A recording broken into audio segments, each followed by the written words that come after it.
Praise the lord. నేటి దిన వాగ్దానము. అప్పుడు ఆ 24 పెద్దలను 4 జీవులను సాగిలపడి ఆమేన్ ప్రభువును స్తుతించుడు అని చెప్పుచు సింహాసనాసీనుడగు దేవునికి నమస్కారం చేసిరి. ప్రకటన గ్రంథము 19వ అధ్యాయము 4వ వచనము.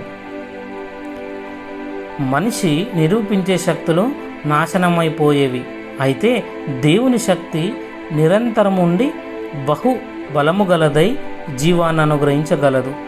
దురాత్మ శక్తి కంటే పరిశుద్ధాత్మని శక్తి బహుబలమై ఉండటంతో సందేహం ఏమీ లేదు. గనుక సాతానుకు నీవు భయపడనవసరం లేదు. ఈ అబద్ధికుడు వాడు సింహాన్ని అనుకుంటున్నాడు, కానీ కాదు, ఎవరిని మృంగుదునా అని సింహంలా తిరుగుచున్నాడు. కానీ దేవుడు అభిషేకించిన వారిని వాడే మాత్రం ముట్టలేడు. కాబట్టి నీవేం బాధపడకు. సాతాను నీ పాదాల క్రింద ఉన్నాడు, అవసరమైనప్పుడు వాణ్ణి చితగ్గొట్టు. కాబట్టి మన శత్రువైన సాతానును పరిశుద్ధాత్మతో ఎదుర్కొందాం. నేనిప్పుడు మీకు 2 వాగ్దానాలు ఇవ్వాలనుకుంటున్నాను. ఒకటి హల్లెలూయా, రెండోది ఆమెన్.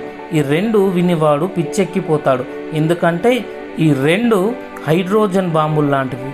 వీటిని నీవు ఎప్పుడు పేల్చవచ్చు, ఎప్పుడైనా పేల్చవచ్చు.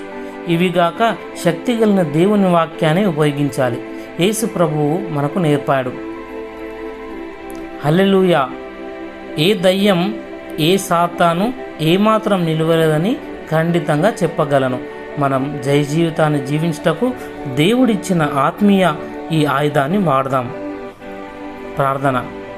పరలోకమందున మా తండ్రి, క్రీస్తు కొరకు సైనికునిగా ఉండుటకు కావలసిన ఈ హల్లెలూయా, ఆమెన్ అనే ఆయుధాలతో మమ్మను నింపినందుకు వందనములు. నాయనా, నీ పట్ల మాకున్న ఈ భద్రతకై, ప్రేమకై వందనములు. ప్రభువైన యేసు నామములో ప్రార్థిస్తున్నా. ఆమెన్.